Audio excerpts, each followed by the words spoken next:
سوال کیا ما اسموں کا یا روح الغزالی، اے غزالی کی روح تیرا نام کیا ہے؟ کہا محمد بن محمد بن محمد، محمد بن محمد بن محمد۔ موسیٰ علیہ السلام فرماتے ہیں اے روح غزالی میں نے صرف تیرا نام پوچھا ہے، یہ آگے کا شجرہ نسب تو نہیں پوچھا کہ تیرا دادے کا باپ کا نام کیا، دادے کا نام، یہ تو نہیں پوچھا تھا، میں نے تو یہ پوچھا تھا تیرا نام کیا ہے، تو اتنا کہہ دیتی کہ میرا نام محمد ہے، یہ آگے کی تفصیل بتانے کی ضرورت نہیں تھی۔ روح غزالی اسی وقت بولی تو عرض کی اے پیارے کلیم آپ سے بھی تو رب کریم نے یہی پوچھا تھا نا، ماں دل کبھی یمین کا یا موسیٰ، اے پیارے موسیٰ آپ کے ہاتھ دائیں ہاتھ میں کیا ہے؟ آپ نے جواب دیا تھا قال ہی عصاج اتوکا علیہا واحش بہا علی غنمی ولی فیہا معارب اخری۔ آپ نے کہا تھا کہ میرے ہاتھ میں عصا ہے جس سے میں بکریاں بھی چراتا ہوں، اور جس سے بکریاں بھی چراتا ہوں، جس سے میں اور بھی ٹیک بھی لگاتا ہوں، اور بھی اس سے بڑے بڑے کام لیتا ہوں۔ تو آپ بھی صرف اتنا ہی بتا دیتے نا کہ میرے ہاتھ میں عصا ہے، یہ آگے کی تفصیل آپ نے کیوں بتائی تھی؟ آپ کو بتانے کی کیا ضرورت تھی؟ موسیٰ علیہ السلام نے کہا کہ میں چونکہ اس وقت اللہ جل جلالہ کے کلام سے لذت حاصل کر رہا تھا، اس لیے میں نے اپنے کلام کو بڑھا دیا تاکہ اللہ جل جلالہ کے کلام کی اور زیادہ لذت حاصل کر سکوں۔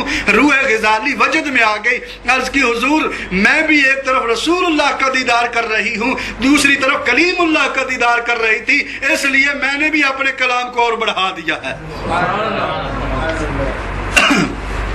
وہاں سے اللہ کے محبوب صلی اللہ علیہ وسلم چلے سدرۃ المنتہا۔ نبی پاک صلی اللہ علیہ وسلم نے اس کی کیفیت بیان کی کہ یہ ایک بیری کے درخت جیسا ایک درخت ہے، اس کی حد اللہ جانے، ہاتھی کے کان کی شکل میں اس کے پتے ہیں، اور مٹکے کی طرح، سونے کی مٹکے کی طرح اس کا پھل ہے۔ اللہ کے محبوب صلی اللہ علیہ وسلم نے فرمایا، اور یہ سدرۃ المنتہا یہ جناب جبریل امین کی قیام گاہ ہے، جہاں سے وہ اللہ کے احکامات نیچے زمین کے اوپر انبیاء علیہ السلام کے اوپر لاتے ہیں۔ یہ قیام گاہ ہے، جبریل امین ہے۔ اور اسی کے ساتھ ایک دوسری جگہ ہے جسے کہتے ہیں بیت المعمور۔ کیا کہتے ہیں؟ بیت المعمور۔ جس طرح زمین کا قبلہ ہے نا، زمین والی مخلوق کا قبلہ بیت اللہ ہے، اسی طرح آسمان والی مخلوق کا قبلہ بیت المعمور ہے۔ اور جناب آدم علیہ السلام اسی میں جب جنت میں تھے تو عبادت کرتے تھے، جب زمین پر تشریف لائے نا تو اللہ کی بارگاہ میں التجا کی تھی، یا اللہ وہاں تو بیت المعمور میں میں عبادت کیا کرتا تھا، اب یہاں کیا کروں؟ تو اس وقت اللہ جل جلالہ نے بیت المعمور کی شکل میں بیت اللہ عطا فرما دیا تھا کہ اس میں جو ہے وہ عبادت کیا کریں۔ نعرہ تکبیر، نعرہ رسالت، عظمت و شان مصطفیٰ۔ کہا اس میں بیٹھ کر جو ہے نا اس میں عبادت کریں۔ تو وہ یہاں یاد رہے صاحب روح المعانی نے جو نقل کیا، تفسیر روح المعانی کے اندر علامہ آلوسی رحمۃ اللہ علیہ وہ نقل فرماتے ہیں کہ قبلہ، فرماتے ہیں قبلہ کیا ہے؟ وہ فرماتے ہیں زمین والوں کا قبلہ جو ہے، عام لوگوں کا جو قبلہ ہے، عام مخلوق کا قبلہ وہ بیت اللہ ہے، اور اے محبوب آپ سے پہلے جو لوگ ہیں ان کا قبلہ یعنی انبیاء علیہ السلام، ان کا قبلہ بیت المقدس ہے، اور آسمانی مخلوق کا قبلہ بیت المعمور ہے، اور محبوب اللہ جل جلالہ کا قبلہ تیری ذات ہے، اور تیرا قبلہ اللہ کی ذات ہے۔ سبحان اللہ۔ اللہ کا قبلہ کیوں کہا؟ کہا اس قبلہ کے معنی ہوتی ہے مرکز، توجہ کا مرکز۔ کو کسی چیز کی توجہ کا جو مرکز ہوتا ہے اسے قبلہ کہا جاتا ہے۔ کہا محبوب اللہ کی توجہ کا مرکز تیری ذات ہے، اور اللہ جل جلالہ کی جو اصل مرکز ہے وہ تیری ذات ہے، اور تیرا مرکز اللہ کی ذات ہے۔ اس کی نظر اٹھتی ہے تو تیرے اوپر پڑتی ہے، اور تیری نظر اٹھتی ہے تو اس کے اوپر پڑتی ہے۔ اسی کو اللہ جل جلالہ نے ارشاد فرمایا نرا تقلب وجهك فی السماء، محبوب یہ جو تو اوپر دیکھ رہا ہے نا، بار بار اوپر دیکھ رہا ہے، قد نرا تقلب وجهك فی السماء، جو تو اوپر آسمانوں کی طرف بار بار دیکھتا ہے نا، ہم بھی تجھے دیکھ رہے ہیں، جو تو دیکھ رہا ہے تو ہم بھی دیکھ رہے ہیں۔ مطلب یہ محبوب تیری نظر میری طرف ہے، میری نظر تیری طرف ہے۔ نبی رحمت صلی اللہ علیہ وسلم وہاں سے سدرۃ المنتہا سے جب آگے جانے لگے، بیت المعمور میں جبریل عرض کرتا ہے یا رسول اللہ صلی اللہ علیہ وسلم آگے جانے سے پہلے ایک میری التجا ہے وہ تک پوری کر لے۔ کہا جبریل بول کیا ہے؟ کہا یا رسول اللہ یہ میری قیام گاہ ہے، یہ ساتھ میں ہمارا بیت اللہ ہے، آپ یہاں بھی اگر 2 رکعتیں پڑھا دیں گے نا تو یہ سارے آسمانی مخلوق ملائکہ جو ہیں یہ بھی آپ کے پیچھے نماز پڑھ لیں گے، ہمارے بیت المعمور کے اندر بھی برکتیں ہو جائیں گی۔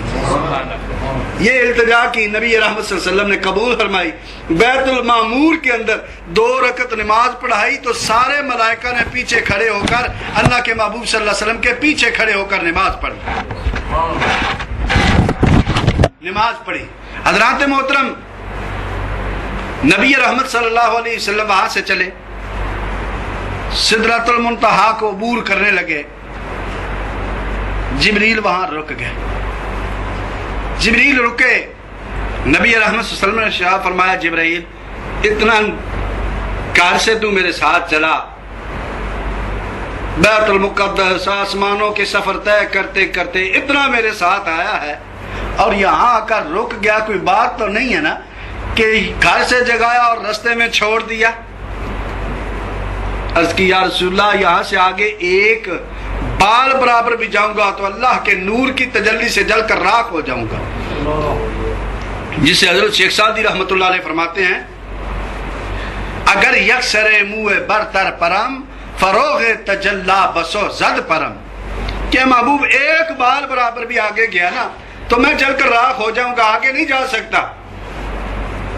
یہاں علماء نے بڑی باریک بات لکھی نبی رحمت صلی اللہ علیہ وسلم کی شان کے متعلق، فرماتے ہیں جبریل کا عقیدہ کیا ہے؟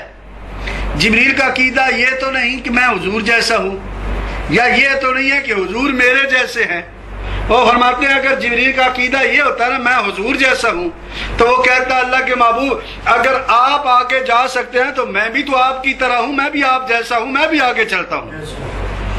اور اگر یہ عقیدہ ہوتا کہ میں تو حضور جیسا نہیں لیکن حضور میرے جیسے ہیں تو وہ یوں عرض کرتا یا رسول اللہ جب میں نوریوں کا سردار آگے نہیں جا سکتا تو آپ آگے کیوں جا رہے ہیں، آپ بھی آگے نہ جائیں، چل کر راکھ ہو جائیں گے، نعوذ باللہ۔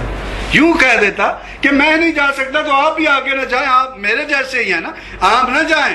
تو جبریل نے کہا نہیں یا رسول اللہ میں نہیں جا سکتا، آپ جا سکتے ہیں، اس لیے کہ میں نہ آپ میرے جیسے ہیں نہ میں آپ جیسا ہوں، آپ کی حقیقت کو اللہ جانے، اللہ کے علاوہ تو کوئی جان ہی نہیں سکتا۔ معلوم ہو جب جبریل حضور علیہ السلام جیسے نہ بنے تو پھر اور کون ہے جو میرے مصطفیٰ صلی اللہ علیہ وسلم جیسا بن سکے؟ اور حضرت خواجہ خواجگان حضرت خواجہ قمر الدین سیالوی رحمت اللہ علیہ نے اس جگہ کے اوپر بڑی خوبصورت بات کہی ہے۔ وہ فرماتے ہیں جبریل جب رکا نا حضور نے فرمایا تھا چل، وہ رک گیا، وہ کہتا آگے چلوں گا، جل کر راکھ ہو جاؤں گا۔ تو حضرت خواجہ خواجگان قمر الدین سیالوی رحمت اللہ علیہ فرماتے ہیں کہ او جبریل تجھے خبر ہی نہیں کہ تجھے کیا کون رہا ہے، آگے چل، پہلے اگر تو جاتا تو یقیناً جل کر راکھ ہو جاتا، اس لیے کہ تو خود جاتا، لیکن آج اگر تو چلا جاتا تو جل کر راکھ نہ ہوتا، تجھے آج خود نہیں کہہ رہا تھا جا رہا تھا بلکہ تجھے تو مصطفیٰ نے جا رہے تھے۔ اور فرماتے ہیں خواجہ خواجگان فرماتے ہیں کاش اس وقت جبریل تیری جگہ ابو بکر صدیق ہوتے کبھی انکار نہ کرتے، ابو بکر صدیق ہوتے کبھی انکار نہ کرتے۔ اور اس لیے فرمایا وہاں دلیل دیا خواجہ صاحب نے، فرماتے ہیں اور جبریل تجھے پتہ نہیں ہے میرے مصطفیٰ صلی اللہ علیہ وسلم کے ساتھ میرے آقا کے کپڑے بھی تو گئے تھے، اور ایک کپڑوں کو کچھ نہیں ہوا ہوتا تو پھر جبریل تجھے بھی کچھ نہ ہوتا، کپڑے بھی تو اللہ کی بارگاہ میں اسی طرح پہنچے تھے نا، تو ان کو کچھ نہیں ہوا، جبریل تجھے کیا ہونا تھا، اگر تو ساتھ چلتا تو تجھے بھی خدا کا دیدار ہو جاتا۔ جبریل رک گئے، آگے نبی رحمت صلی اللہ علیہ وسلم چل پڑے، چلے